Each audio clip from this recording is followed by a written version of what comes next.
A staple of the Keeneland fall meet is the Breeders' Cup Futurity, a Breeders' Cup win in your in race for 2-year-olds. And we've got a couple of blockbusters in Ted Noffey and Ewing going head to head in a battle. Let's look at the tail of the tape. Hello and welcome back to Billy Ho's Sports. Big weekend of racing coming up.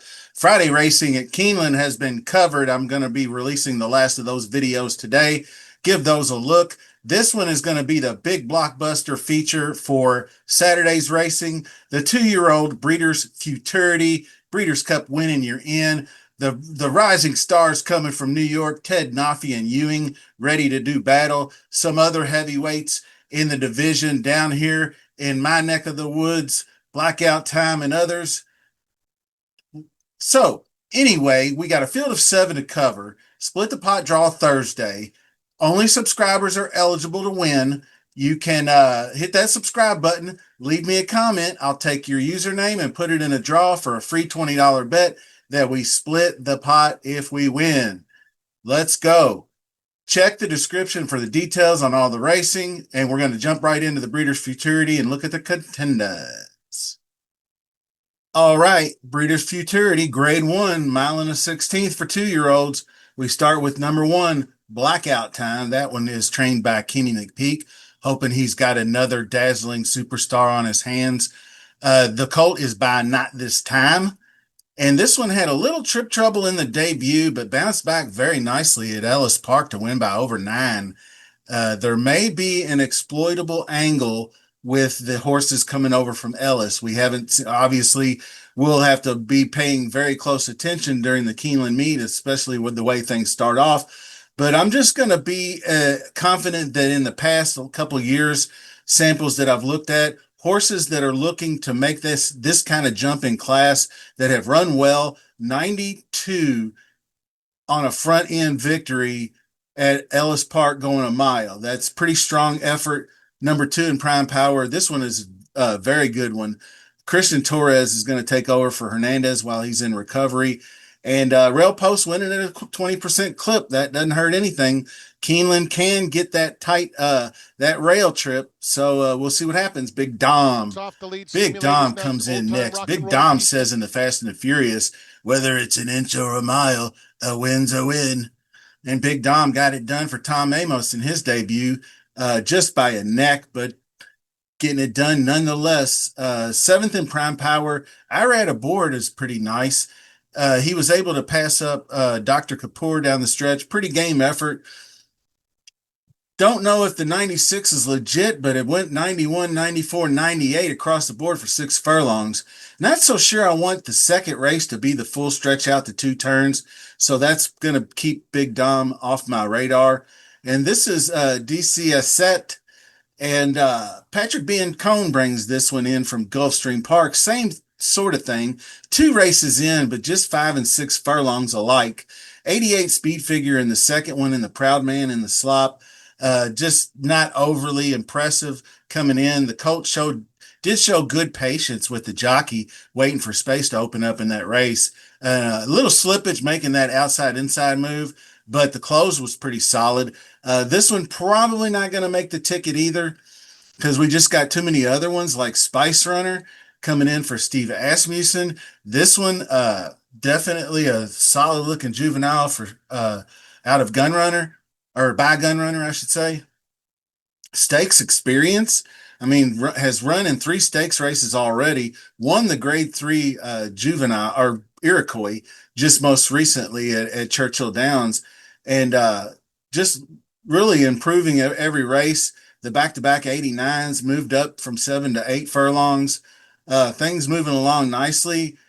It took a late kind of drifted in and out, and then kind of had this late burst to get past Comport down the stretch, which Comport I'm not 100% sold on. Comport should have won that race, but I have some issues with the running style on that one, and it looked like it cost him in that race, kind of just clopping down the stretch and just wasn't able to get there. So he was overlooked at 5-1 in that Iroquois, and he did make bettors like myself pay for that choice so turning the tables. So this one's a pretty strong contender in his own right. Tyler Gaffleone picks up the mount. So keep that one on your radar for at least underneath uses. Now, this one, will it pass the litmus test? Litmus Test is a West Coast shipper, ran fourth in the Del Mar Futurity after the maiden breaker, 15-1 long shot in that race. He was in position to make a move in the stretch, but was drifting in down the stretch and just looked a little bit green. The 1-9 favorite, this horse right here, Brant, is another Bob Baffert special. Bob Baffert, big time runner. Keep an eye on that one coming over, because that's probably the next one you're going to hear about from the Baffert barn being a top contender is Brant. Not so much this one, but I guess he's going to ship him over and see how he does going mile and a 16th at Keeneland. But 92 speed figure, but that's at Del Mar. So Del Mar tends to inflate their speed figures, especially on the dirt sprints. So next up, here's our guy, Ted Noffey. And I think it was supposed to be named after a guy named Ted, or named after a guy named Ned Toffee, and they spelled it wrong. So I guess they just went with it. He says, as long as he runs fast, I don't care what you name him. So anyway, this one obviously won his debut easily, kept it rolling big time in the hopeful. It was a bit of a slow pace that he got to run along with, but I think he's a versatile horse by into mischief. So looking for a back-to-back derbies for this sire, and just 6.8, 6.5 average win distance is kind of it's right borderline, but it's fine for this distance. Absolutely fine. But the 108 late pace, largely due to the slow fractions coming out. So sometimes these 2-year-olds don't know who to pass the lead to. So if they just let him go out, it's over. So I think he can do either way. I think he can track like he did in the maiden win, and just off the pace and then close, or he can sit on the lead and take over mid stretch. Anything of that nature. He's just the one to beat by a mile. But 2-year-olds are fickle in that sense, where they may not be at their best, but he's just definitely proven the 102 speed figure in that 7 furlong hopeful was just lights out. So we will look at Ewing, the main rival. Could be the main rival. I don't know. I kind of lean toward the one blackout, but they are just both kind of rivals because they both came out of Saratoga. Both won their graded stakes races in their second efforts, similar distances. This one was the grade 2 Saratoga special, slightly less distance, 6.5. It was a 4-horse race, with the only other horse being Obliteration, who was the favorite at 2-5.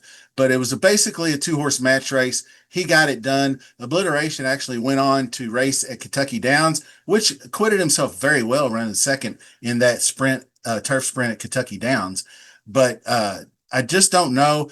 They wanted him to settle, Ewing, they did, out of the gate in this race, but he broke slow. And then I don't know if he just panicked and didn't like being behind early, but he just took off to the lead, and Jose didn't stop him. So he went out to the lead. They abandoned that strategy, and then he just matched up and took down Obliteration. What does that say for the strategy here? I don't really know. They may try to go to the lead, but I don't know if either way is going to matter. He looked tired down the stretch, so if he goes to the lead, he's not getting there, in my opinion, because it's just he maybe just not fit enough. But I do like the fact that he's got some good workouts coming in off this August 2nd freshening. Got a bullet right there and a few other 4 and 48s. So not too terrible coming in, but he's going to have to prove it to me against Ted Noffey and a couple of others. So that is your field for the Breeders Futurity. Interesting. Check back Saturday morning always for any adjustments after scratches. Make sure you're sub to the channel and all that good stuff. We're going to go with Ted Noffey, number 6, for the win and the key, the single key on top with the 146 underneath. I like Blackout Time and I like Spice Runner. I think a little bit more with the Ellis Park angle coming in than I do Ewing, who just regressed in his second race as far as the speed figures go. I don't know what that says about him. So we'll just see. They do it on the racetrack, so that's where we'll settle it Saturday. That's where we'll see you. So until then, keep smashing that like, Keep leaving those comments, and we'll see you soon.